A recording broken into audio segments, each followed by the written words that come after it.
Hello everyone. This is Professor Nelson from the electronics.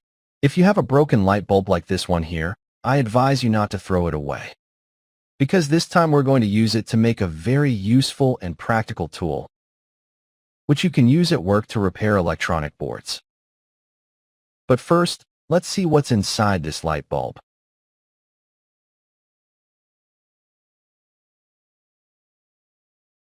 As we can see, we have a fairly complete circuit board full of electronic components.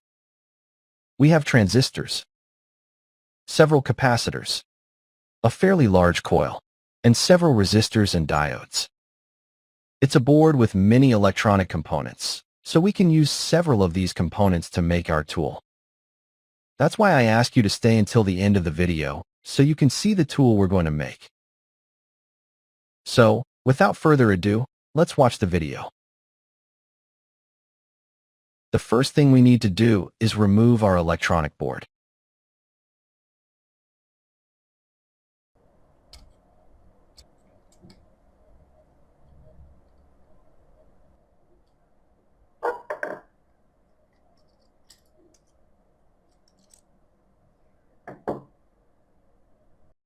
Very well.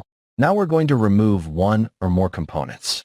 However, the first thing we're going to do is remove this coil from here, since it will be the main component of our tool.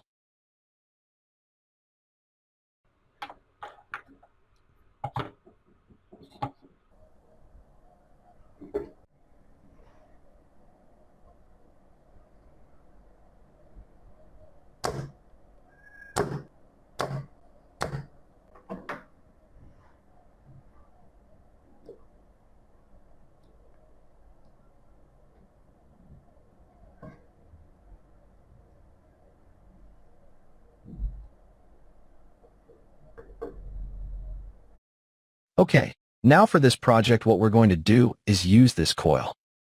However, we can also use the low-value resistors on the board, as well as some capacitors. For example, this 4.7 microfarad capacitor or the 10 nanofarad capacitor. This one here.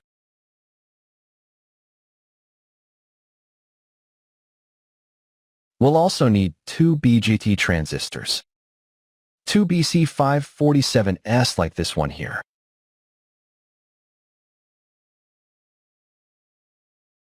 an LED diode, a 100 ohm protection resistor, and as I mentioned, a capacitor of 100 nanofarads or 10 nanofarads or even 1 microfarad.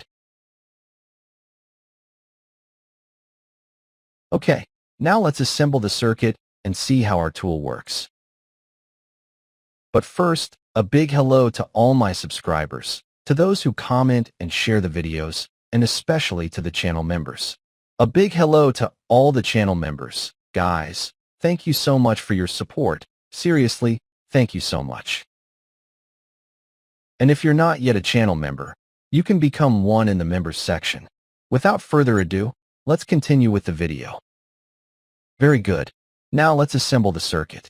First, we're going to connect the coil.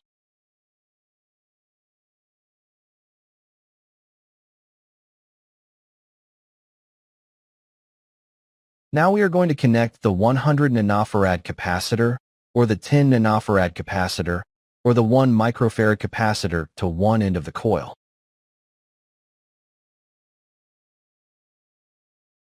The signal received by the coil will pass through the capacitor to the base of one of the transistors.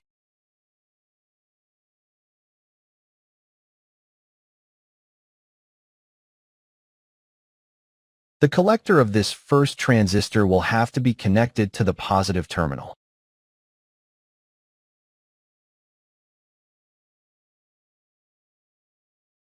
As for the other end of the coil, we have to connect it to the negative terminal.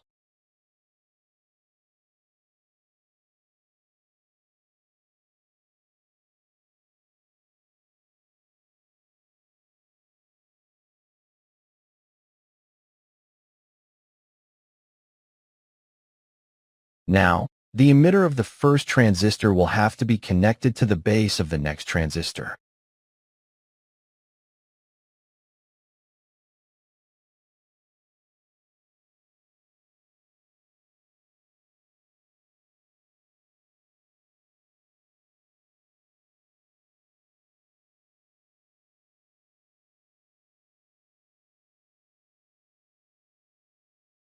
The emitter of this transistor will have to be connected to the negative terminal.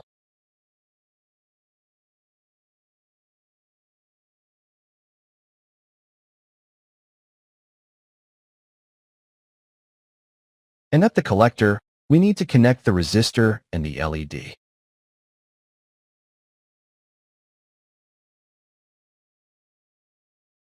The LED must be connected to the positive terminal.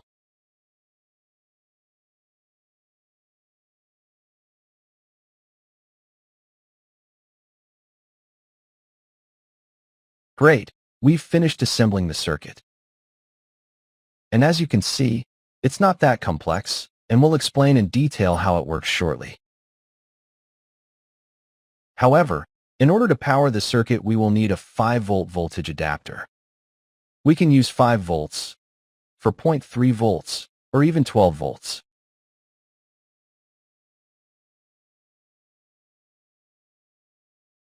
We connect the power supply to the circuit.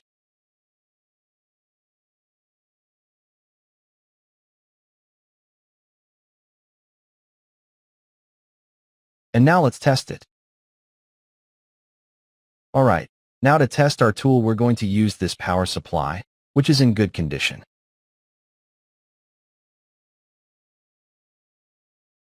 What our tool will do is detect the high-frequency magnetic fields being delivered by the chopper transformer. For example, if I bring the coil close to the transformer, the LED starts to light up.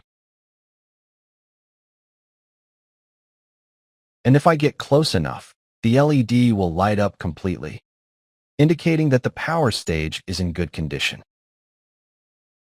In other words, that way I won't have to be disassembling or running the risk of measuring the high voltage power stage. Since this way we'll know that the integrated circuit and the MOSFET transistor are working, as well as the transformer. Therefore, we'll only have to focus on other areas. And that way we avoid the danger of the high voltage from the power supply. However, you can also use this tool in a portable way. That is, you can use a rechargeable lithium battery and connect it to the tool.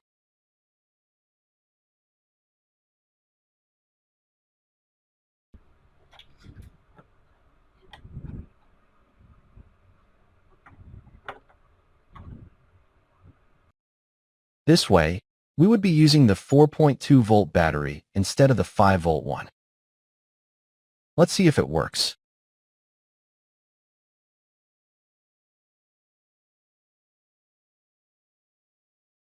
Let's try again.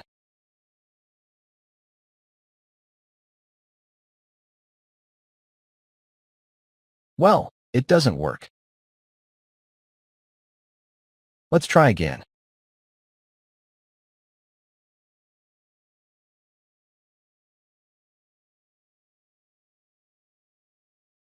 And nothing, what bad luck. Perhaps if we get it closer, it might work.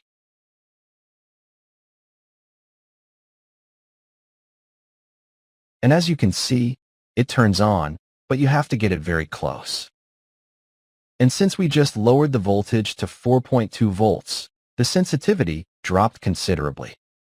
Therefore, one way to solve this problem is to change this capacitor. We have a 100 nanofarad capacitor, but we can change it for a 1 microfarad capacitor, either 50 volts or 16 volts.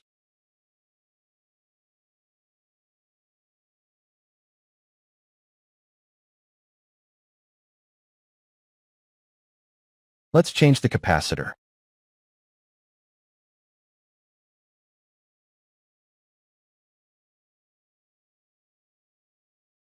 And now let's see if it works better. As you can see, the sensitivity has just improved.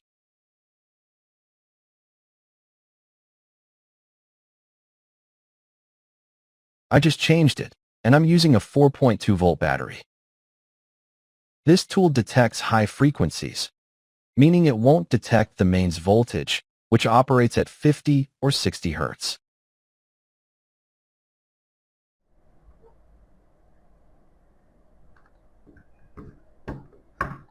Okay, to better understand the circuit, let's look at some theory.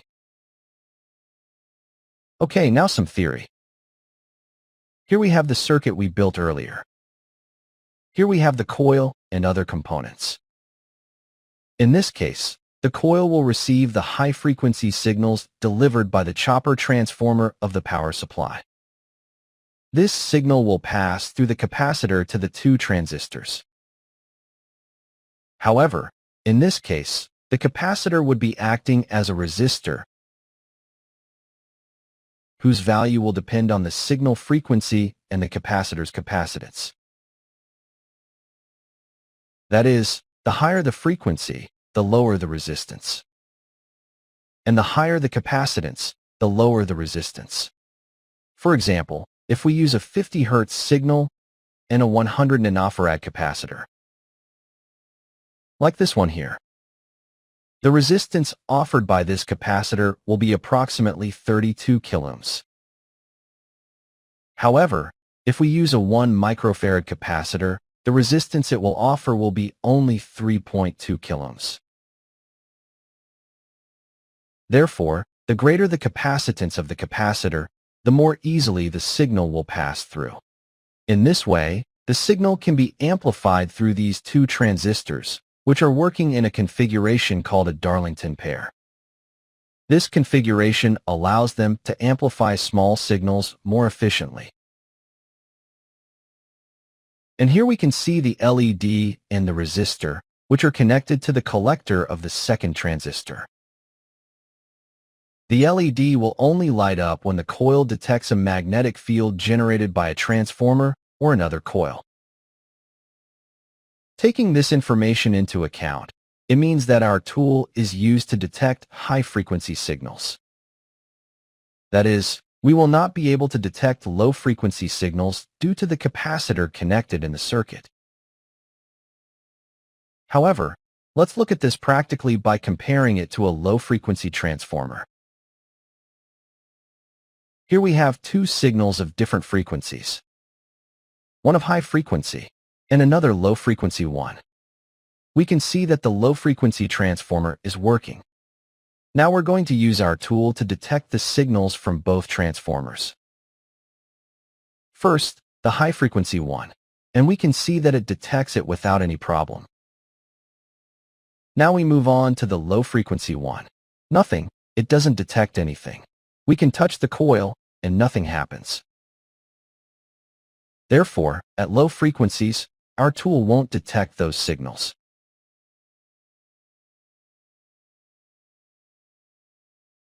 And in this way, we can make a portable tool that can detect the operation of chopper transformers,